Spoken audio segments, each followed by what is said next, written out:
ధార్మిక కామము ధార్మిక అర్థము మోక్షమునకు కారణము. అందుకని పత్ని ధర్మపత్ని. అందుకనే ధర్మేచ అర్ధేచ కామేచ నాతి చరామి. వివాహంలో మంత్రానికి అదే. మనుష్యుని యొక్క సంస్కారమునకంతటికీ కూడా ఉంచుకోవడం అక్కడే ఉంది. చెలియలి కట్ట అన్నారంతే విశ్వనాథ సత్యనారాయణ గారు. కాబట్టి కొడుకుని కనకపోతే నీకు రుణం తీరదు. కొడుకు పుట్టి రుణం తీరాలంటే మన్మధుడు ఉండాలి. మన్మధుడు లేకపోతే నీకు రుణం తీరదు. ఎలా పోతాయి? పుణ్యం చేసినా వెళ్ళవు ఉత్తమ లోకాలకి. అందుకని అమ్మవారు కాముణ్ణి ఆదరించింది. అందుకని మన్మధుడికి శక్తినిచ్చింది. బాగుందండి, మన్మధుడికి శక్తినిచ్చింది.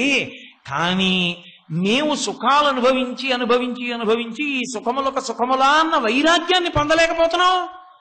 మన్మథ బాణాలకు అలా వశమైపోతూనే ఉంటున్నాం. మరి ఎలా? నీకు ఎవరు ఇంద్రియాలు ఇచ్చారో, ఎవరు ఈ శక్తినిచ్చారో ఆవిడికి చెప్పు. అమ్మవారికే చెప్పడమే. అమ్మా, నువ్వు నన్ను బాగుపడమని కళ్ళిచ్చావు, ముక్కిచ్చావు, చెవిలిచ్చావు, నోరిచ్చావు, చర్మం ఇచ్చావు. నా బుద్ధి గడ్డి తింటోంది. ధర్మ వ్యతిరేకమైన సుఖములను అనుభవించమని చెప్తోంది. అమ్మా, నువ్వే జోక్యం చేసుకుని నాకు ఇటువంటి బుద్ధి కలగకుండా అనుగ్రహించమని పరదేవత పాదముల మీద పడితే నీ బుద్ధిని ఆవిడ మారుస్తుంది. అది శరణాగతి. ఇప్పుడు నీకు ఆవిడ చేసిన ద్రోహమే ఉంది. ఆవిడ మన్మధుణ్ణి ఆదరించడం ఆవిడ కోసమా మన కోసమా? మన కోసం. కాబట్టి అమ్మా, నీవు కాముణ్ణి ఆదరించినటువంటి కారణం చేత మేమందరం కూడా అమ్మా సంతోషంగా బ్రతికి మా పాపపుణ్యములను పోగొట్టుకుని భక్తితో కూడినటువంటి కర్మాచరణము చేసి భక్తితో కూడిన కర్మాచరణము వలన చిత్తశుద్ధిని పొంది చిత్తశుద్ధి వలన పరమేశ్వరానుగ్రహంగా జ్ఞానాన్ని పొంది ఆ జ్ఞానము వలన అద్వైతానుభవమునందు నిలబడి జీవన్ముక్తులమై కైవల్యమును పొందగలుగుతున్నాం. కాబట్టి తల్లి, నీవు కాముణ్ణి ఆదరించకపోతే మాకు బతుకెక్కడది? ఇంత గొప్ప తల్లి కనుక ఆమె పాదములను మునులు స్మరిస్తున్నారు. ఏనుగు నడకకి ఒక ప్రసిద్ధి ఉంది లోకంలో. హంస నడక కూడా ఉంది కదండి అని మీరు నన్ను అడగచ్చు. హంస నడకని చూసిన వాళ్ళు లేరు, ఊహే. ఎందుకంటే లోకంలో కొన్ని పక్షులు, కొన్ని జంతువులు ఇవి నేను చూశాను అని చెప్పిన వాళ్ళు లేరు. ఎవరైనా మహాత్ములు చూసి ఉండొచ్చు, ఏ శంకర భగవత్పాదుల వంటి వారు. కానీ సాధారణంగా నేను దీన్ని చూశాను అని చెప్పిన వాళ్ళు లేరు. ఉదాహరణకి వ్యోమపక్షి అని ఒక పక్షి, అలాగే చాతకము అని ఒక పక్షి, చకోరము అని ఒక పక్షి, అలాగే యాళి అని ఒక మృగం, వీణ మీద ఉండేటటువంటి మృగం, యాళి అనబడేటటువంటి మృగం, హంస, ఇవేవి లోకంలో చూసిన వాళ్ళు లేరు. హంస నడక అంటే ఓసారి చూస్తానంటే హంసని తీసుకురావడం అంటే ఎవరి వల్ల అయ్యే పని కాదు. ప్రపంచంలో ఎక్కడా ఎవరి దగ్గర, ఏ ప్రభుత్వం దగ్గర, ఏ అరణ్యంలోనూ హంసలు ఉన్నట్టు ప్రకటింపబడలేదు. మానస సరోవరానికి హంసలు వస్తాయని. హంస అన్న మాటకు అర్థం ఏమిటో తెలుసా? నిజానికి స్త్రీ సూక్త పురుష సూక్త సమన్వయము చేత ప్రాణాయామ స్వరూపంగా ఊపిరిని నిలబెట్టి క్రమబద్ధీకరించి మనస్సుని వశం చేసుకునే ప్రక్రియకి హంస అని పేరు.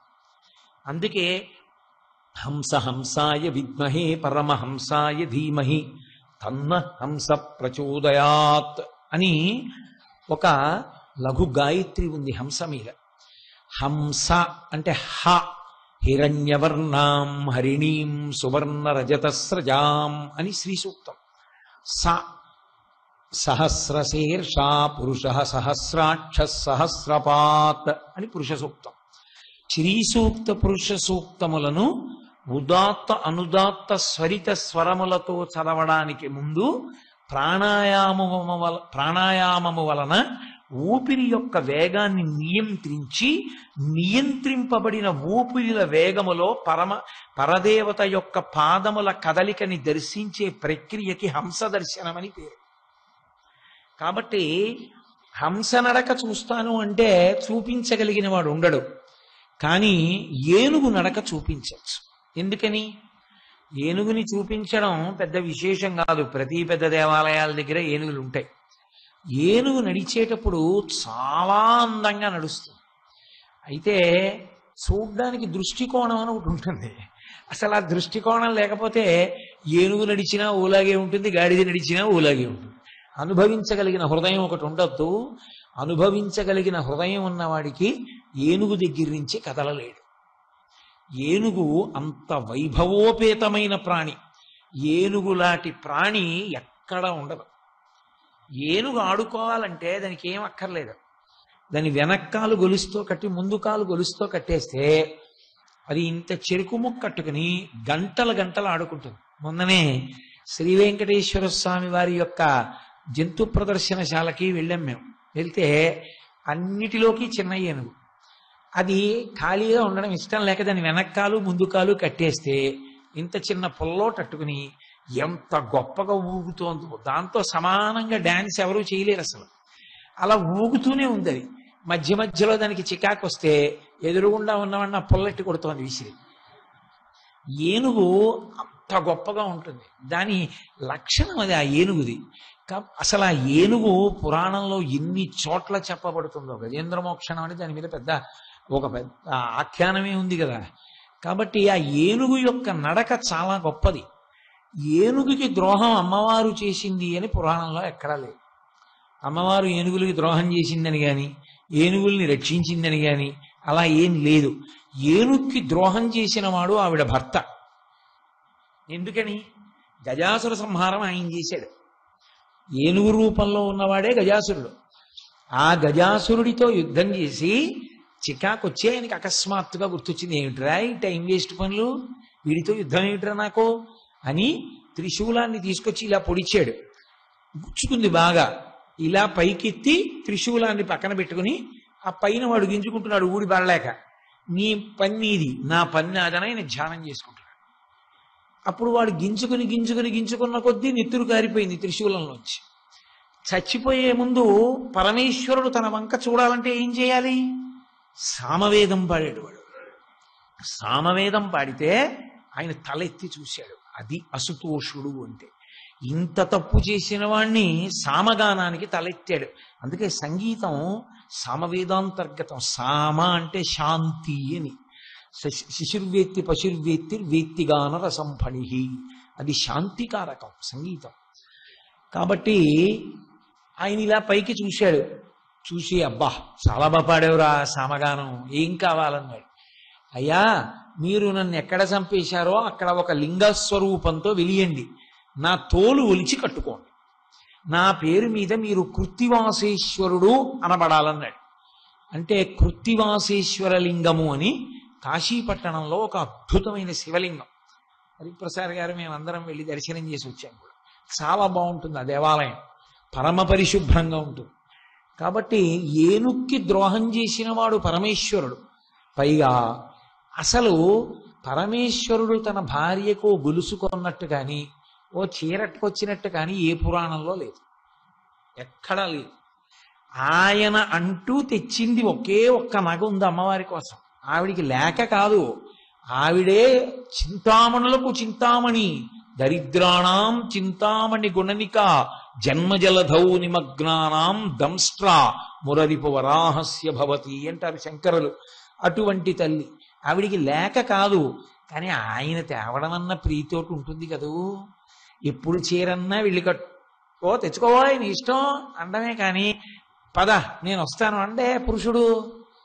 అలా ఓసారి వెళ్ళి ఇది నీకు బాగుంటుందో అంటే ఆవిడికి పెద్ద పండగ, ఆ చీర దాచుకుంటుంది. ఇది మా ఆయన వచ్చి కొనిపెట్టిన చీర అని.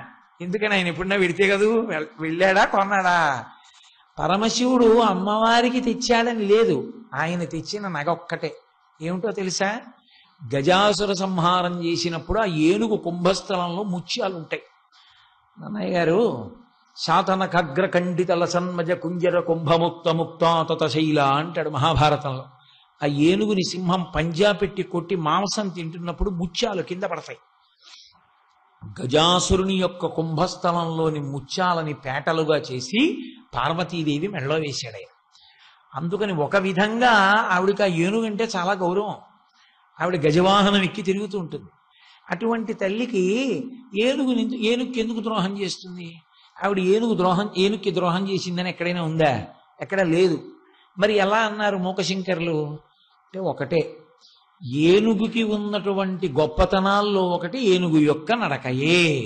అంత అందంగా నడుస్తుంది అని చెప్పాలంటే గజగామిని, ఏనుగులా నడుస్తుంది అంటారు. పురుషుడికి అన్వయం అవ్వదు అది, ఒక్క ఏనుగుకి. ఏనుగు యొక్క నడక స్త్రీకే అన్వయం అవుతుంది. కాబట్టి అంత అందంగా నడవగలిగినటువంటి ఏనుగు యొక్క నడకల యొక్క మర్యాదని ఆవిడ తీసేసింది. ఎందుకని?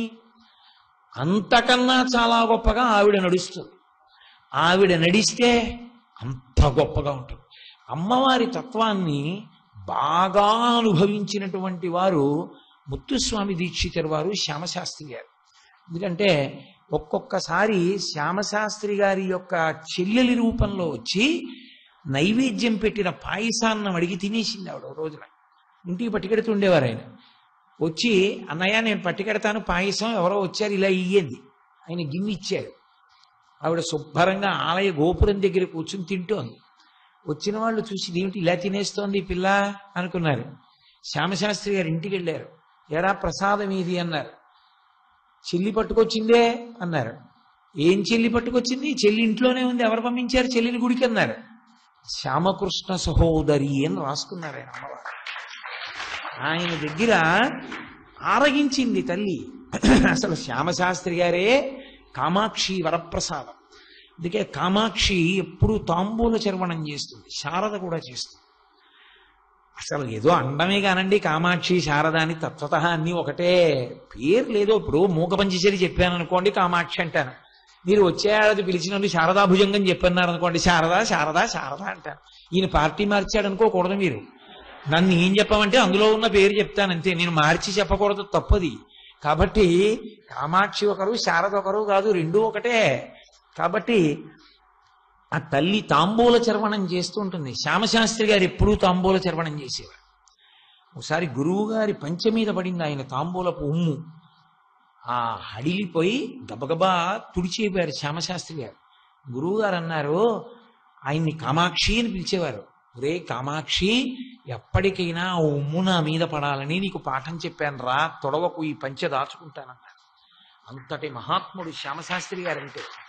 కాబట్టి కుంజరగమని అంటారు ముత్తుస్వామి దీక్షితుల వారు, కంజదలాయతాక్షి కామాక్షి. అందులో కుంజరగమని అంటే ఏనుగు వలె నడిచేటటువంటి తల్లి అని. మూకశంకరులు అన్నారు, కాదు కాదు, ఏనుగు కన్నా మా అమ్మే బాగా నడుస్తుంది అంటే నిజమా? అనుభవించిన వాడు ఆయన, కాదనడానికి నీ అనుభవం ఏపాటిది? తెల్లవారి లేస్తే దర్శనంలో చూసిన వాడు ఆయన, పాదార వింద చరకం చెప్పిన వాడు ఆయన.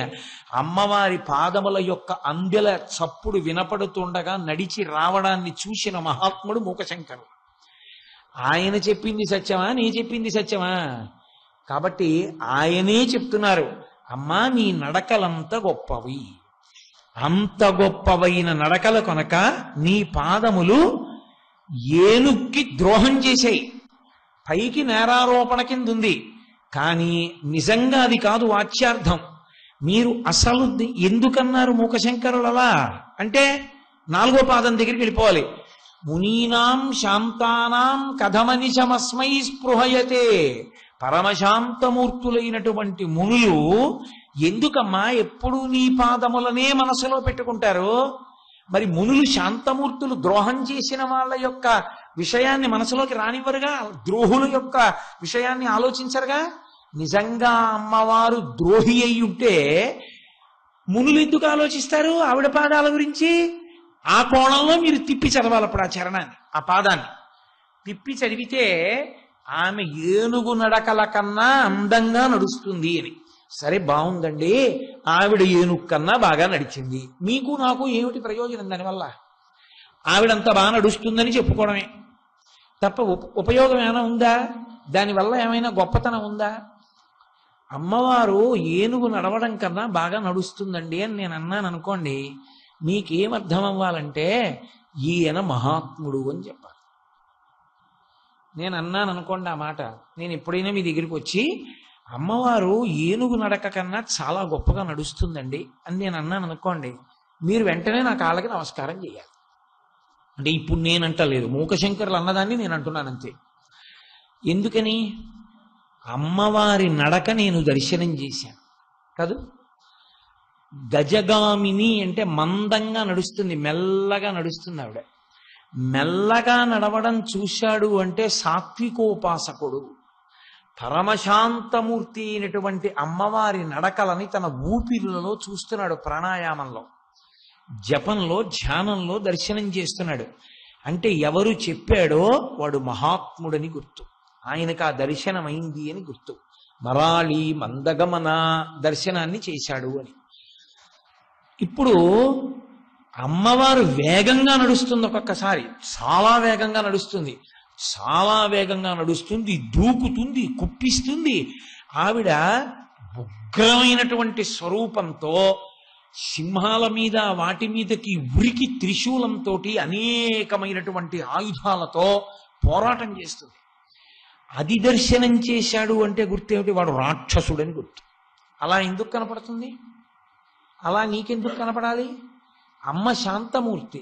శాంతమూర్తి అయిన అమ్మ నీకు బుద్ధుందా లేదా అని ఇలా చూపించింది అనుకోండి, అమ్మ తప్పు చేసిందా, నువ్వు తప్పు చేశావా? అమ్మ కోపంగా నీకు కనపడింది అంటే అసలు కోపమే లేని అమ్మ కోపం వచ్చినట్టుగా మాట్లాడవలసి వచ్చిందంటే నువ్వు సరైన మార్గంలో లేవని గుర్తు.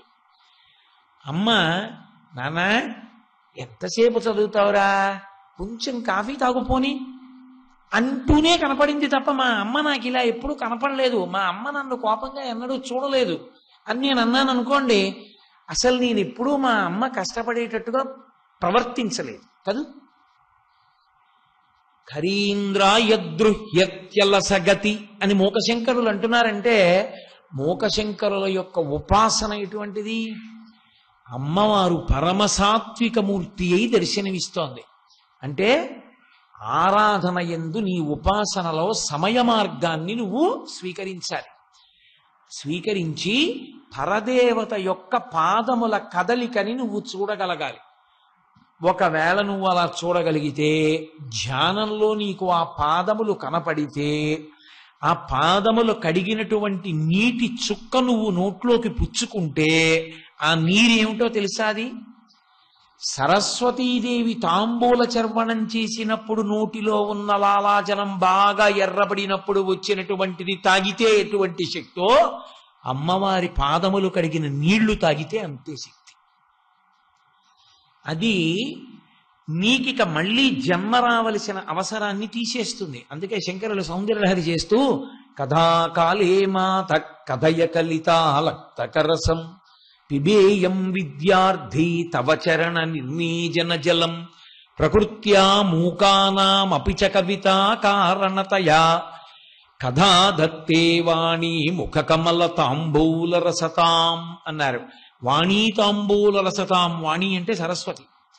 సరస్వతీదేవి చేసేటటువంటి తాంబూల చర్వణము వలన నోటిలో వచ్చేటటువంటి ఎర్రని లాలాజలము ఎంత శక్తివంతమైనదో, దాన్ని తీర్థంగా పుచ్చుకున్నవాడు ఎంతటి మహాకవి అవుతాడో, అమ్మవారి పాదములు కడిగినప్పుడు ఆవిడ పాదములకు ఉన్నటువంటి లత్తుక కరిగిన నీళ్లు తాగినవాడు అంత గొప్పవాడవుతాడు. కాలడి శంకర హృదయ నివాసిని అయినటువంటి శంకర భగవత్పాదులు అంత గొప్పదనలేదు.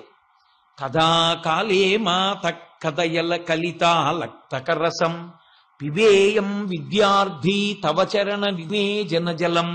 అమ్మా, ఎప్పుడు తాగుతానమ్మా నా జన్మలోలా? తాగుతానా అమ్మా? అమ్మా, ఆ నీళ్లు తాగాలని కోరుకునే విద్యార్థినమ్మా అన్నారు. అంటే ఎవరు భగవతి చరణోదకాన్ని తాగుతాడో వాడికి సరస్వతి కటాక్షమవుతుంది. ఈ ప్రపంచంలో ధ్యానమునందు అలా తాగగలిగిన మహాపురుషులు బహుకొద్ది మంది ఉంటారు. దానికి తేలిక మార్గం సువాసిని పూజలో పరదేవతాస్వరూపిణి అయిన సువాసిని పాదోదకాన్ని తాగడమే. అదొక్కటే తేలిక మార్గం. కాబట్టి అటువంటి పాదములు జగజ్జనని పాదములు, ఆ తల్లి పాదముల యొక్క కదలిక అంటే అలా ఉంటుంది. ఆ పాదములకు పెట్టుకున్నటువంటి మంజీరముల ధ్వనులు ధ్యానంలో వింటారు. అవి వినపడతాయి వాళ్ళకి. అలా వినపడితే ఏమవుతుందంటే బయట తిరిగేటటువంటి ఇంద్రియములన్నీ వెనక్కి వెళ్ళిపోతాయి. వెళ్ళిపోతే సమాధి స్థితి ఎందుంటాడు. ఏమవుతోంది? ఏది చుట్టూ నడుస్తోంది? ఎవరు పిలిచారు? ఏం మాట్లాడుకుంటున్నారు? ఏమీ తెలియదు. ఏమీ తెలియని స్థితిలో శ్రీశైల శృంగ కుహరేషు కదోపలప్స్యే గాత్రం యదామ మలతాహ పరివేషయంతి కర్ణే యదాహ విరచయంతి ఖగాశ్చ నీడాస్ అంటారు. అందుకే బాగా ధ్యానానికి అలవాటు పడిపోయినటువంటి వాళ్ళు కించిత్ అస్వస్థతకి గురవుతూ ఉంటారు కూడా. కారణం ఏమిటో తెలుసా? ఆ ఊపిరి నియంత్రణం అలవాటు అవుతుంది. ఆ ఊపిరి నియంత్రణం అలవాటైన కారణం చేత బాహ్యంలో ఉన్నప్పుడు కూడా తరచు పరధ్యానంలోకి జారిపోతూ ఉంటారు. 4 మాటలు మాట్లాడడం, మళ్ళీ పరధ్యానంలోకి వెడుతూ ఉండడం, మళ్ళీ మాట్లాడుతూ ఉండడం, అలా చేస్తూ అందరికన్నా కొంచెం ఏదో విచిత్రంగా ఉన్నట్లుగా కనపడతారు. 2 తరచు కోప్పడతారు. అందుకే ధ్యానావస్థలో ఉందాము అనుకున్నటువంటి వాడి జోలికి వెళ్ళకూడదు. అది వెళ్ళడం ప్రమాదకరం. ఎందుకంటే ఆయన మంచి ధ్యానంలో ఉండగా మీరు ఇబ్బంది పెట్టారనుకోండి, చటుక్కున కోపం వస్తుంది. కోపం వచ్చేదని అన్నాడు అనుకోండి, అవుతుంది. వెళ్ళకూడదు. అందుకని ధ్యానంలో ఉన్నవాడిని బహిర్ముఖుణ్ణి చేయకపోవడానికి కారణం ఏంటంటే ఆయన ఆ సంతోషాన్ని పొందుదాం అనుకున్నప్పుడు అలా విడిచిపెట్టారు.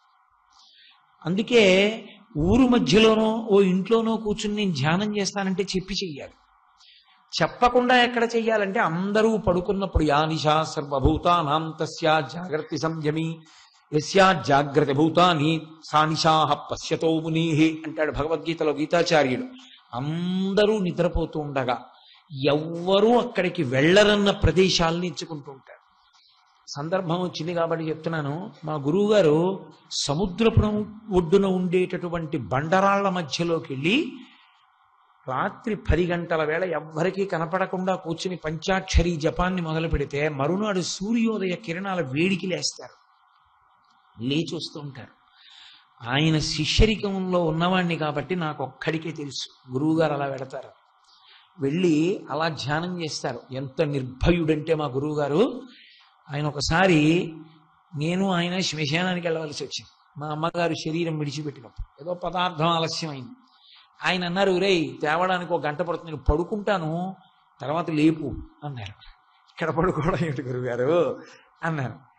ఇక్కడ పడుకోవడం ఏదేమిటిరా, పడుకుంటాను, ఏం చేయను, ఖాళీ కదరా, నాకు ఇప్పుడు ఏముంది పని అని ఓ పుల్ల ముక్కోటి తీసుకుని అక్కడ పుర్రు ఉంటే దాన్ని తోసేస్తే ఎంత దూరం వెళుతుంది, ఎంత దూరం వెళ్ళింది.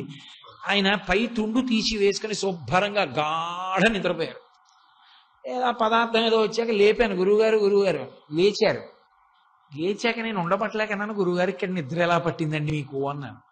ఆయన అన్నారు, ఊరే స్వామి తిరిగే ప్రదేశమే ఇది కదరా, ఇక్కడ నిద్రపోతే ఇంకెక్కడ నిద్రపోతావురా అంటే నేను తెల్లబోయాను నిజంగా. అది పరమేశ్వర భక్తి అంటే అలా ఉంటుంది. ఆ దీక్ష, నమ్మకం అలా ఉంటుంది. మహానుభావుడి చేతిలో 5 శివలింగములను పెట్టి అభిషేకం చేస్తుంటే చూడాలి ఆయన తేజస్సు ఏంటో. పైకి చెప్పరు, ఎవరితో మాట్లాడరు కాబట్టి ఆయన గురించి తెలియదు. అటువంటి మహాపురుషుడి దగ్గర మంత్రోపదేశం పొందడం నా అదృష్ట హేతు నా జీవితంలో. కాబట్టి నేను ఎందుకు మనవి చేస్తున్నానంటే, ధ్యానమునందు దర్శనం చేస్తారు మహాభక్తులైనటువంటి వారు. ఆ తల్లి పాదములు కనపడ్డాయా, ఇక మళ్ళీ పుట్టవలసిన అవసరం ఉండదు. కాబట్టి అమ్మా, నీ పాదములు ఏనుగుల యొక్క నడకలకు ద్రోహము చేయిస్తున్నాయి. ఇప్పుడు చెప్పండి, అది నేరారోపణమా, అమ్మవారి యొక్క వైభవ కీర్తనమా? వైభవ కీర్తనము. వైభవ కీర్తనం అని మీరు ఎప్పుడంటారు? అలా ఉందా అక్కడ శ్లోకంలో? లేదు. ఎక్కడి నుంచి వస్తే అవుతుంది మళ్ళీ? మునీనామప్యంత అన్న దగ్గర నుంచి మళ్ళీ వస్తూ ఉండాలి. మునులు ఎందుకు స్మరిస్తారు? మునీనాం శాంతానాం కథమనిశమస్మై స్పృహయతే అన్నదాన్ని తెచ్చి తగిలిస్తూ ఉండాలి. ప్రతి మాటకి దాన్ని తెచ్చి తగిలించి విచారణ చేస్తే ఎందుకన్నారో మూకశంకరులు అర్థమవుతుంటుంది. ఇప్పుడు కరీంద్రాయదృహ్యత్యలసగతి లీలాసు విమలై పయోజైర్మాత్సర్యం ప్రకటయతి. 2 ఆరోపణ చేస్తున్నారు. అమ్మా, విమలై, ఏమి చిన్న మచ్చ కూడా ఉండదమ్మా, అంత స్వచ్ఛంగా ఉంటుంది. ఏమిటది? విమలై పయోజైహి. పయోజైహి అంటే నీటి యందు పుట్టినది. నీటి యందు పుట్టినది తామర పువ్వు. తామర పువ్వు అంత అందంగా ఉంటుంది. పయోజైర్ మాత్సర్యై ప్రకటయతి. నీ పాదమమ్మా అంత స్వచ్ఛమైనటువంటి తామర పువ్వుతో మాత్సర్య ప్రకటనం చేసింది. అంటే శత్రుత్వం, అసూయా ప్రకటనం చేసింది. తప్పు కదా? మరి తప్పు అయితే అమ్మా అటువంటి పాదాన్ని ఇప్పుడు అక్కడ వరకే వింటే నేరారోపణ, మళ్ళీ చివరి నుంచి తీసుకురండి. మరి మునులు ఎందుకు స్మరిస్తున్నారు? తీసుకురండి, అర్థం మారిపోతుంది. మునులు ఎందుకు స్మరిస్తారా పాదాన్ని అంటే, మీకు ఎప్పుడైనా పద్మము అని నేను అన్నాను అనుకోండి, తామర పువ్వు అని, వెంటనే మీరు గుర్తుపెట్టుకోవలసినవి 5 లక్షణాలు ఉంటాయి దానికి. ఒకటి వికసనము, అది బాగా విచ్చుకుని ఉంటుంది. 2 అందులోంచి వచ్చేటటువంటి సౌరభము, సువాసన. అది పుట్టేది బురదలో. వికసనమునకు కారణము సూర్యకిరణము. ఈ 4 కాకుండా దాని యందు తేనె ఉంటుంది. ఈ 5 కలిగినటువంటిది తామర, పద్మం. కువలయైహి అంటారు. అటువంటి తామర బురదలో పుడుతుంది. బురదలో ఉన్నటువంటి అన్నిటికీ బురద స్పర్శ ఉంటుంది. బురదలో పుట్టి బురదలో పైకి లేచి బురదలో మొగ్గగా ఉండి బురదలో విచ్చుకున్న తామర పువ్వు మీద చుక్క బురద ఉండదు. పైగా ఒక్క తామర పువ్వుకున్న లక్షణం ఏమిటో తెలుసా? దానితో కలిసి ఉన్న వాళ్ళందరూ ఎవ్వరూ కూడా గౌరవనీయమైనటువంటి స్థితిలో ఉన్నవాళ్ళు కారు. బురదలో బురదపా ఉంటుంది, బురదలో జలగ ఉంటుంది, బురదలో పురుగులు ఉంటాయి, బురదలో కప్పలు ఉంటాయి, బురదలో చేపలు ఉంటాయి. ఇందులో ఏవి గొప్పవి? గొప్పవేం కావివి. ఇవన్నీ తామర పువ్వుతో కలిసే పుడతాయి. అన్నీ తామర పువ్వుతో కలిసి పుడితే ఆ బురదలో పుట్టిన తామర పువ్వు ఒక్కటే సూర్యకిరణానికి విచ్చుకుంటుంది. దాని కడుపు నిండా తీయటి తేనెంటుంది. చిత్రం ఏంటంటే, తమతోనే కలిసి పుట్టినటువంటి తామర పువ్వులో ఇంత తేనె ఉందని అక్కడే ఉన్న కప్పకి చాపకి తెలియదు. ఎవరికి తెలుసు? దూరంగా ఉన్న అడవిలోని భృంగానికి తెలుసు, సీతాకోక చిలుకకి. అది వస్తుంది దీనికోసం. వచ్చి దీని మీద వాలి దీనిలో ఉన్న తేనెని ఆ భృంగం తాగుతుంది. అరే, మనతో కలిసి పుట్టింది, దీనికోసం సీతాకోక చిలుకలు వచ్చాయి, మన ఎవరి మీద వాలవు, దాని మీద వాలి ఏం తాగుతోందిరా అని ఒక్క మూర్ఖ కప్పకి చాపకి అర్థం కాదు. మహాభాగవతోత్తముడు నీతోనే కలిసి ఉన్నా నీకు అర్థం కాదు, నువ్వు కాపా చాపా చెక్క అయి ఉంటే. భృంగానికి తెలుసు, ఎక్కడో ఉన్నా దానికి తెలుసు అది తామర పువ్వు అని. అందుకే భక్తుడికి మారు పేరు ఏమి అంటే పద్మమే. సంసారం అనేటటువంటి బురదలో పుడతాడు, సంసారములోనే ఉంటాడు. సంసార పంక నిర్మగ్న సముద్ధరణ పండిత అని పేరు ఆవిడికి. పంక నిర్మగ్న అంటే బురదనందు కూరుకుపోయినవాడు. బురదలోనే ఉంటుంది తామర పువ్వు. బురదలో పుట్టిన తామర పువ్వులా సంసారమునందుండి అందరిలా సంసారంలో ఉన్నవాడిలా ఉంటాడు. కానీ అసలు సంసారమునందు ఆయన యొక్క మనసు ఎంతసేపు తగులుకునుంది? మీరు వేళ్ల మీద లెక్క పెట్టాలి. ఎప్పుడు భగవంతుని యొక్క స్మరణలయందు ఓలలాడుతూ ఉంటాడు. సూర్యకిరణముల చేత, తేజోమూర్తి అయినటువంటి సూర్యకిరణముల చేత విచ్చుకుంటుంది. బురద సంసారములో ఉండి పరమాత్మ యొక్క స్మరణలు, పరమాత్మ యొక్క కథలు, పరమాత్మ యొక్క భజన, పరమాత్మ యొక్క కీర్తనము చేత ప్రహృష్టమైనటువంటి మనసు కలిగిన వాడెవడో వాడే పద్మము, భక్తుడు. దాని కొరకు భృంగం వస్తుంది, తుమ్మెద వస్తుంది. అలా ఆ పద్మము ఎంత స్వచ్ఛమైన జీవనమున్నది. ఆ పద్మంతో అమ్మవారి పాదాన్ని పోలుస్తారు, పాదపద్మం అంటారు. పాదపద్మం అన్నప్పుడు అది సూర్యుడి వలన విచ్చుకుంటోంది. అందుకే సూర్యుడికి పద్మం వలన ఒక ఖ్యాతి వచ్చింది లోకంలో.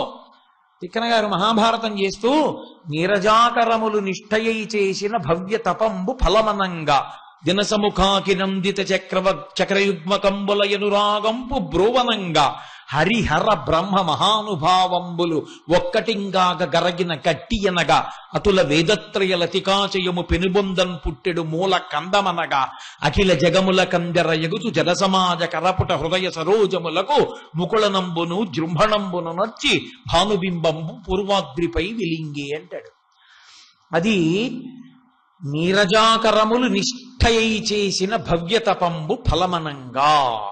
మనందరం పడుకుంటాం, అదొక్కటే నీళ్లలో ఇలా రెండు చేతులు ఎత్తి సూర్యనారాయణమూర్తి కోసం తపస్సు చేస్తోందా అన్నట్టుగా తామర మొగ్గలు ఇలా ఉంటాయి. సూర్యకిరణాలు ఇలా తపస్సు చేస్తున్నటువంటి తామర మొగ్గలని చూసి ప్రసన్నుడై ఆయన ఇలా కిరణ ప్రసారం చెయ్యగానే ఇలా విచ్చుకుంటాయి. ఈశ్వరా అని ఇలా సంతోషంతో రెండు చేతులు ఎత్తినట్టు ఇలా విచ్చుకుంటాయి. అలాంటి జీవితం ఉన్నటువంటి పద్మానికమ్మా, నీ పాదము పద్మముతో పోల్చబడింది. ఈ పద్మము ఆ పద్మమునకు ద్రోహం చేసింది. విమలై పయోజై మాత్సర్యం ప్రకటయతి. తప్పు కదమ్మా. ఆ పద్మం చేసిన దోషం ఏమిటి? ఆ పద్మంతో నీ పాదానికి మాత్సర్యం ఏమిటమ్మా? ఈ రెండిటికి ఎందుకమ్మా గొడవ రావడం ఏమిటి అసలు? అంటే ఆయన అమ్మవారి పాదాన్ని నింద చేశారని కాదు దాని ఉద్దేశ్యం. నిన్ననే నేను మీతో మనవి చేశా. హిమానీహంతవ్యం హిమగిరి నివాసైక చతురౌ. మంచు తగిలితే పద్మం పాడైపోతుంది, చీకటి పడితే ముడుచుకుపోతుంది. కానీ అమ్మవారి పాదములు అలా కాదు. తామర పువ్వు లక్ష్మీదేవిని తనలో కూర్చోబెట్టుకుంటుంది తప్ప అమ్మవారి పాదములు అలా కాదు. లక్ష్మీదేవిని అందరికీ ఇస్తాయి ఆ పాదాలు కాదు. తామర పువ్వు లక్ష్మిని ఒక్కదాన్నే ఇస్తుంది. అమ్మవారి పాదం సరస్వతీ కటాక్షాన్ని, లక్ష్మీ కటాక్షాన్ని, నీకు కావలసినటువంటి సమస్తమైన శక్తిని అన్నిటినీ తల్లి ఇవ్వగలదు. అందుకే కదా యాదేవి సర్వభూతేషు లజ్జారూపేణ సంస్థిత, క్షుధారూపేణ సంస్థిత, నిద్రారూపేణ సంస్థిత. మీకు ఏవి కావాలో అవన్నీ ఇవ్వగలిగినటువంటి శ్రీపాదములు అమ్మవారి పాదములే. అన్ని లక్షణములు ఉన్నవి అమ్మవారి పాదములు. పాద పద్మములు అంటాం, వీటిని పద్మములు అంటాం. పద్మములు అని పిలిచినంత మాత్రాన అమ్మవారి పాదపద్మములతో అవి సరిపోలగలవా? సరిపోలలేవు. అందుకని పోటీ చెప్పి ఇద్దరి మధ్య మాట్లాడారు. కానీ నిజంగా అమ్మవారి పాదములు పద్మాలతో గొడవ పెట్టుకున్నాయా, మాత్సర్యం ప్రకటించాయా? ఈ పద్మం ఏం చేయగలదు? పద్మం లోకంలో ఎవరికీ ఏం చేయలేదు. పద్మం తనంత తానుగా గొప్పది. అమ్మవారి పాదపద్మములు ఇవ్వడానికి గొప్పవి. ఆవిడ ఏదైనా ఇచ్చేస్తుంది. ఆవిడికి ఇటు పక్కన అమ్మవారి కుడి చేతి పక్కన సరస్వతీదేవి ఉంటుంది, అమ్మవారి ఎడం పక్కన లక్ష్మీదేవి ఉంటుంది.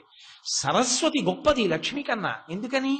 సరస్వతీ కటాక్షము లేని లక్ష్మీ కటాక్షము భయహేతు. సరస్వతీ కటాక్షం ఉంటే లక్ష్మీ కటాక్షం ఉండి తీరుతుంది. ఆ గౌరవం ఆ మర్యాద దక్కుతాయంటే సరస్వతీ కటాక్షం ఉన్నవాడికి. కాబట్టి ఆ సరస్వతీదేవి కుడి పక్కన వింజామర వీస్తూ ఉంటుంది, లక్ష్మీదేవి ఎడం పక్కన వీస్తూ ఉంటుంది. మీరు అమ్మవారి యొక్క కుడి పాదం దగ్గర తలపెట్టారనుకోండి, సరస్వతీదేవి యొక్క చేతి వింజామర గాలి సోకుతుంది, మహాకవి అవుతాడు, భక్తి పురస్సరమైన జీవితం ఉన్నవాడు అవుతాడు. అమ్మవారి ఎడం పాదం దగ్గర మీరు తలపెట్టారనుకోండి, లక్ష్మీ కటాక్షం అబ్బుతుంది. రెండు పాదాల దగ్గర తలపెట్టారనుకోండి, సరస్వతీ లక్ష్మీదేవుల యొక్క కటాక్షము సమానంగా అబ్బుతుంది. అమ్మవారి పాదములు రెండిటిని కాదు, మూడవదైనటువంటి గొప్ప శక్తిని ఇవ్వగలవు. అందుకే కదా పోతన గారు భాగవతాన్ని ఆంధ్రీకరించాలంటే అమ్మలగన్నయమ్మ ముగురమ్మల మూలపుటమ్మ చాలా పెద్దమ్మ సురారులమ్మ, సురారులమ్మ కడు పారడిబుచ్చినయమ్మ పన్నులో నమ్మిన వెల్పుటమ్మల మనంబున ఉండెడి అమ్మ దుర్గమాయమ్మ కృపాబ్ధినిచ్చుత మహత్వ కవిత్వ పటుత్వ సంపదలు. అమ్మవారి పాదాలు ఏమిస్తాయి? మహత్వ కవిత్వ పటుత్వ సంపదలు 4 ఇస్తాయి. మహత్వం అంటే ఓం, కవిత్వం అంటే ఐం, మహత్వ కవిత్వ పటుత్వ హ్రీం, సంపదల్ శ్రీం. 4 ఇవ్వగలిగిన అమ్మలగన్నయమ్మ శ్రీమాత. ఓం ఐం హ్రీం శ్రీం శ్రీమాత్రే నమః అన్న మంత్రాన్ని పద్యంగా మార్చారు పోతన గారు. కాబట్టి అమ్మవారి పాదములు ఏవివ్వగలవు అంటే, నీవు ఎన్ని మాటలు నమస్కారం చేస్తే ఇస్తుంది అంటే శంకరాచార్యులు వారు చెప్పారు, నీవు పరమ భక్తుడవైతే నువ్వు 100 మాటలు నమస్కారం అక్కర్లేదట అమ్మవారి దగ్గర.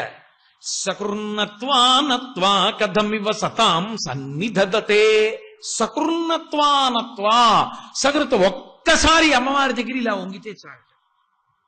ఏ కారణం చేత వంగా వదిలేయి, అమ్మవారి పాదములు పట్టుకున్నావా ఇచ్చేస్తుందంటే ఆవిడ. ఒక్కసారి వంగితే ఇచ్చేసింది ఆవిడ ఎంతమందికో.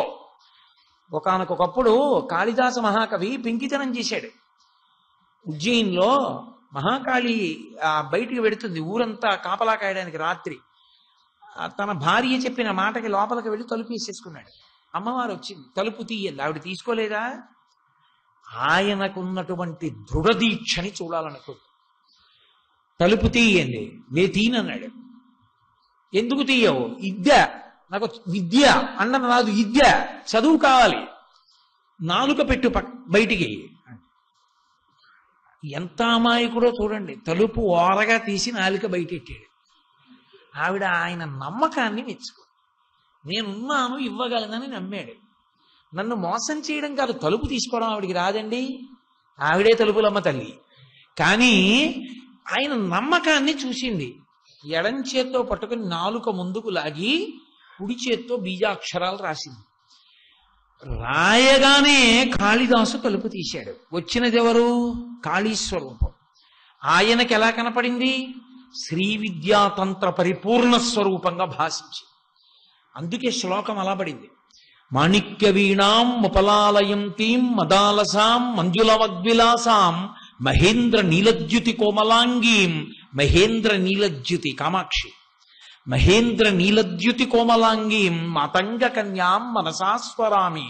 ఆ రాజమాతంగికి మొన్న శారదా నవరాత్రుల్లో మేము పూజ చేయించాం 450 మందితో, ఆవిడ అనుగ్రహం కలగాలని. మాతంగ కన్యాం మనసా స్మరామి చతుర్భుజే చంద్రకళావతంసే కుచోన్నతే కుంకుమరాగశౌనే పుండ్రేక్షు పాశాంకుశ పుష్పబాణ హస్తే నమస్తే జగతేకమాత. 4 చేతులలో లలితాపరాభట్టారికా స్వరూపంలా పాశాంకుశములు ధనుర్బాణములు కలిగినటువంటి తల్లిగా సాక్షాత్కరించింది. అప్పుడు చెప్పాడు శ్యామలాదండకం. చెప్పి మహానుభావుడు సరస్వతి కటాక్షాన్ని పొందాడు. ఎవరికి ఏమివ్వాలో అది ఇవ్వదావిడ. జంబుకేశ్వరంలో తిరువణక్కోయిల్ అంటుంటారు. జంబుకేశ్వరంలో ఒక వైష్ణవుడు ఉండేవాడు. ఆయనకి శైవం అంటే అంత ఇష్టం లేదు, ఆయనకి ఇష్టపడేవాడు కాడు. అక్కడ ఒక పరిచారిక ఉండేది, గుడి తుడిచేవాడు. ఆవిడ పేరు మోహనాంగి. ఆ మోహనాంగి అన్న ఆవిడ్ని ప్రేమించాడు ఈయన. నన్ను పెళ్లి చేసుకో అంటుండేవాడు. ఆయన పేరు వరదన్. ఆవిడండి, నువ్వు వైష్ణవమతావలంబకుడివి, నువ్వు శివుడి గొప్పతనాన్ని అంగీకరించవు, శివుడి పేరెత్తావు, నేను చేసుకోను. నువ్వు శైవమత స్వీకారం చేసి శివుణ్ణి స్తోత్రం చేస్తే చేసుకుంటాను. ఆయన మోహనాంగిని పెళ్లి చేసుకోవడం కోసమని విభూతి పుండ్రాలు పెట్టుకుని శివుణ్ణి స్తోత్రం చేశాడు. స్తోత్రం చేసి ఒక రోజున మోహనాంగి కోసం కూర్చున్నాడు. ఆయన వంటలు చేసేవాడు, ఆవిడ పరిచారిక. వాళ్ళిద్దరి సరస్వతీ కటాక్షం అంతే. ఆయన వంటలు చేసేవాడు, పెద్ద పొట్ట ఆయనకి. కూర్చుని వంట చేస్తున్నాడు కాయగూరలు తరుగుతూ. అకస్మాత్తుగా ఆయన అనుకోలేదు, జంబుకేశ్వరంలో ఇప్పటికే అర్చకులు స్త్రీ వేషాలు ధరిస్తే కానీ నైవేద్యం పెట్టరు, భయం అమ్మవారి దగ్గరికి వెళ్ళి. అఖిలాండేశ్వరి అమ్మవారు మంటపంలో నడిచి వెళ్ళిపోతోంది. ఆవిడ వెడుతుందా సమయంలో తెలియక అక్కడ కూర్చున్నాడు ఆయన. అమ్మవారు నడిచి వెడుతోంది. అమ్మవారు దగ్గరికి వచ్చేటప్పటికి విస్తుపోయి అని చూశాడు. ఆవిడ ఆగి ఇలా చూసి ఒక్కసారి తన తాంబూలపు పిడచ తీసి నోట్లో పెట్టింది. నవిలేడు అంతే. మూకశంకరులు ఎలా చెప్పారో కాలమేఘన్ అంటారు ఆయన్ని. నల్లటి మబ్బు ఎలా కురిసేస్తుందో అలా కురిసేసింది కవిత్వం ఆయనకి. ద్రవిడ దేశంలో ప్రఖ్యాతి వహించినటువంటి కవి అనుగ్రహించవా? ఆవిడ శ్రీచరణములను చూసిన వాడికి ఆవిడ అలా అనుగ్రహిస్తుంది. ఎంతమంది అమ్మవారిని ఉపాసన చేసి చక్రవర్తులయ్యారు, ఐశ్వర్యవంతులయ్యారు. ఆవిడ ఇవ్వలేనిదన్నది లేనే లేదు లోకంలో.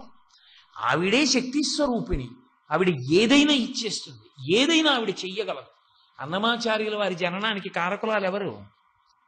ఆదిపరాశక్తి.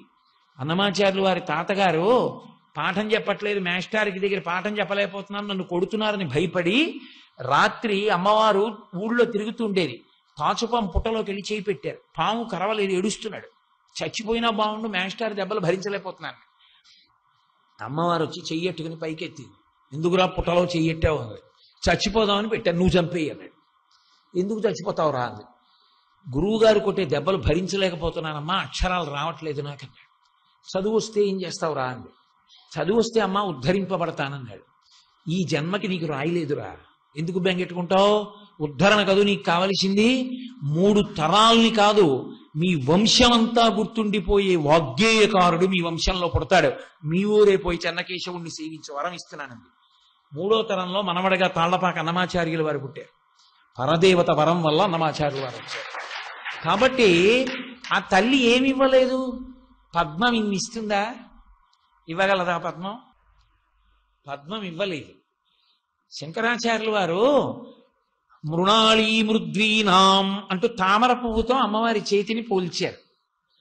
కొంతమంది అన్నారు, తామర పువ్వుతో పోల్చారు కదా శంకరాచార్యుల వారు, ఆ తామర పువ్వుతో పోలిస్తే సిత తామర అనో మాట ఉంది లోకంలో, తెల్ల తామర అని. మరి అమ్మవారి చేతులు ఎర్రగా ఉంటాయిగా, పైగా ప్రత్యేకించి వేళ్ల చివర్లు మరీ ఎర్రగా ఉండాలిగా. మరి అలా ఉండాలి కదా, మరి తామర పువ్వుకు ఆ లక్షణం లేదుగా, ఎలా కుదురుతుందన్నారు శంకరులా.